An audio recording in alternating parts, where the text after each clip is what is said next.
There was a section that you had where you were teaching about like how to overcome urges, where it would be to not hate the urge or not be upset that you have the urge, and then imagine yourself like what the result would be if you were to give in to the urge and then give yourself permission to give into the Yeah, urge. the end game strategy.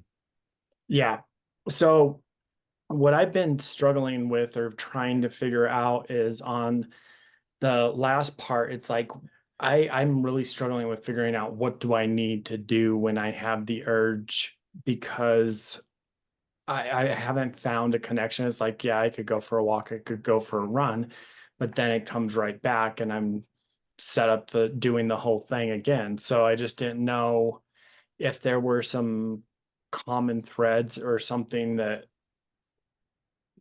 would point to whatever would be the. It's a really, really great question. And I think I shared that in there. For those who don't know, there's a video in the Annihilate Porn course called the Endgame Strategy, where I simply walk you guys through a three-part process to overcome like every urge that you would experience. Now, there's a lot of layers to it.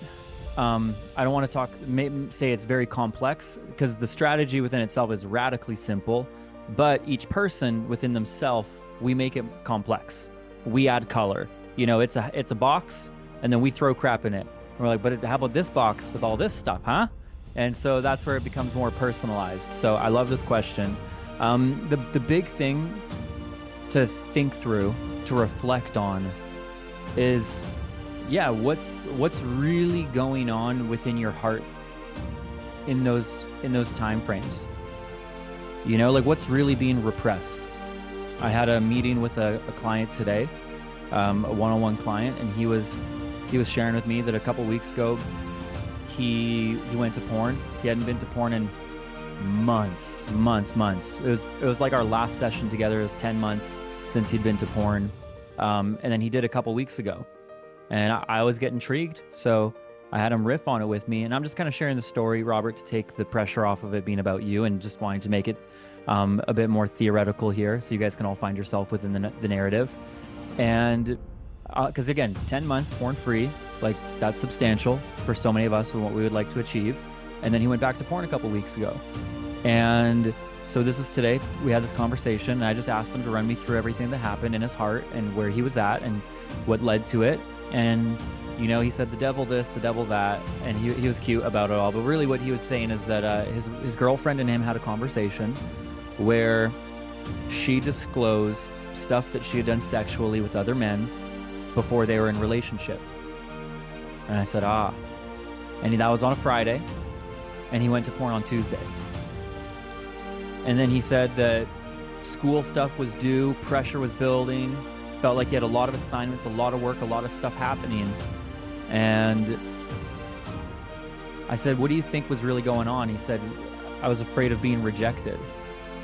And so then he talked me through logically why that wasn't the case and how it lessened it a little bit in the moment. He's like, I talked to myself logically about the entire process, about why that wasn't true, that I wasn't rejected, and da-da-da-da-da. But again, this was like Friday night, he did that for himself.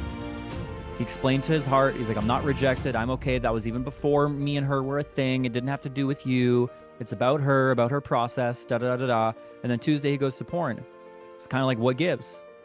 And when we started looking at it for himself, it's her sharing the information wasn't the issue. Porn was absolutely not the issue. Twitter, where he found the thread of videos or whatever and started his descent, was not the issue. I said, what's really the issue going on here? We riffed on it, we talked, we helped him see what the real big issue is that he didn't feel like it was okay to experience what he was experiencing. And fundamentally at the core for every single man, that's it. It's not okay for me to experience what I'm experiencing right now.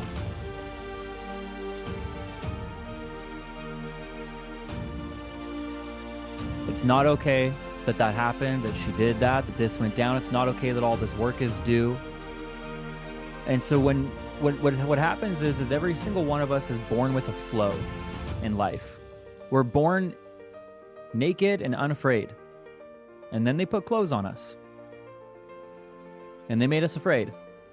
And we are all in a river, flowing, growing, enjoying. And when this scenario happened for this man, he all of a sudden created a big dam. He made a wall. Where there was flow, he made a wall and it started building up until he put enough walls around it and shaped it, coned, that it kind of felt like a volcano. And then within a couple days, from Friday to Tuesday, stuff started brewing over the top, which would happen, right? It makes a lot of sense.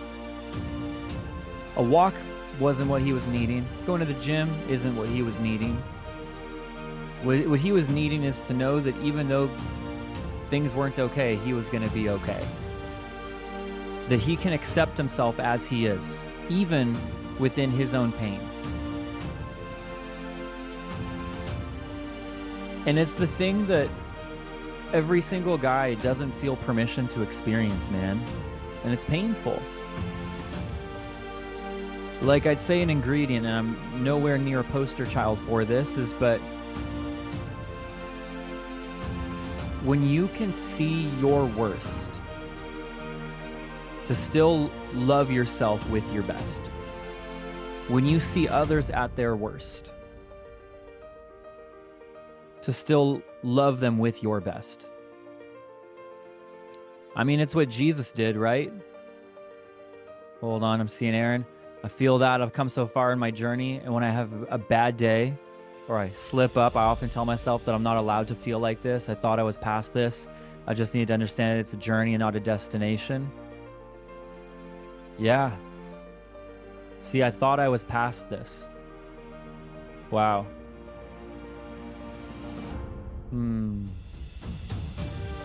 What exactly are we past?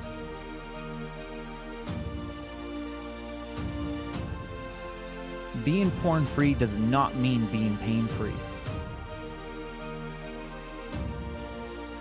It doesn't mean that you're trauma-free. It doesn't mean that you're rejection-free. It doesn't mean that you have purpose every single second of every single day of your life. That's not what it means. It's more powerful. It's deeper than that. It's saying I can be cut and I can take the salt in my wound, knowing that it's meant to cleanse me and purify me.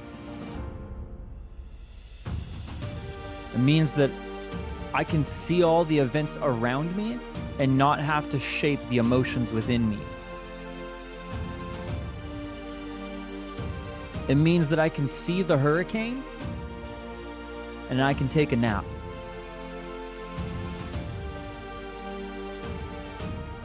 Being truly free from porn is not about controlling any event outside of yourself, but controlling all of it from within. So you can have a bad day and a phenomenal soul. I said to my friend here in this meeting today, I said, dude, I said, your girlfriend helped reveal a lot of pain within you. I said, I've been married for 6 years, not very long. Trust me, Robert, you've been married way, way, way longer. So many guys here have. I said, I don't know much, but what I do know is that I'm going to experience a lot more pain in my marriage if I want to have a great one, because I got to be willing to confront this ish head on.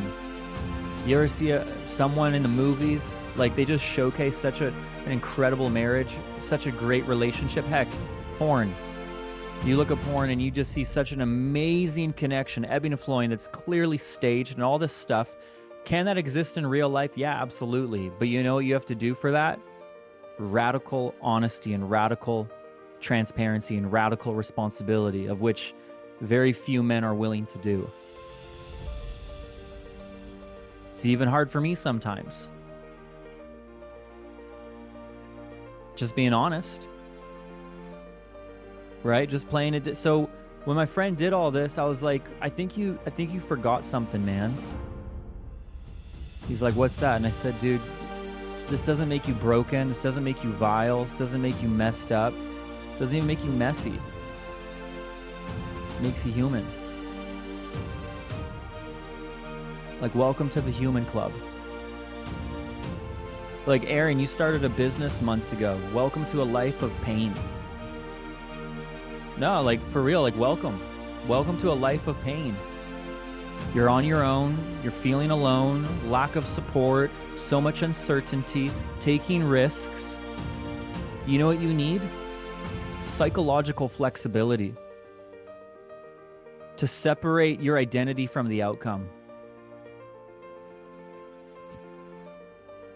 You want to get into a relationship, somebody? Welcome to a life of pain. There's a girl that you're going to want to be with, and she will not want to be with you back. And you're willing to wade through those waters instead of just going to porn willfully. No one's forcing you to. Same with marriage, so on and so forth. You think that because you're married, you're never going to have an urge to go to porn again. It's like, no, you can be rejected by the closest person to you, and they cannot like you or love you in moments. You want to have sex, they say no. You want to do something, their priorities are elsewhere. It's to the kids or this, that, and the other. That's a blow. That's real. And so with my friend there, I was just talking with him, just real honest conversation about, like, welcome to the human club. Your girlfriend's going to hurt you way more throughout your life. And if you want to get engaged and married, which this man does, I was like, she's going to hurt you more. Unintentionally, she's going to hurt you more. I said, that's never the real problem. And I know it sounds cliche or sounds like a statement, but, like, yeah, how we go through something is more important than what we're going through. How we handle it, how we perceive it, our emotions about it, our belief systems about it, how we respond to tragedy is often more important than the tragedy in and of itself. Because we can't control that stuff. Again, this isn't supposed to be like a speech or poetic or anything like that. So a couple thoughts, I guess, or questions, not really thoughts. I don't have many thoughts at this point, just questions, Robert. With your question, it's just like, yeah, what's getting pushed down, man? What's hard to stomach? What's worth escaping? What do you not want to know? What do you not want to get honest about? What are the real fears? What's your heart trying to say? I don't want you guys to be afraid of it.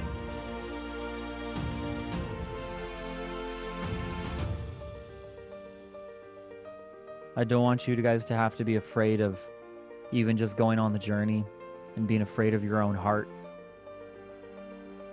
to really wrestle with all these things.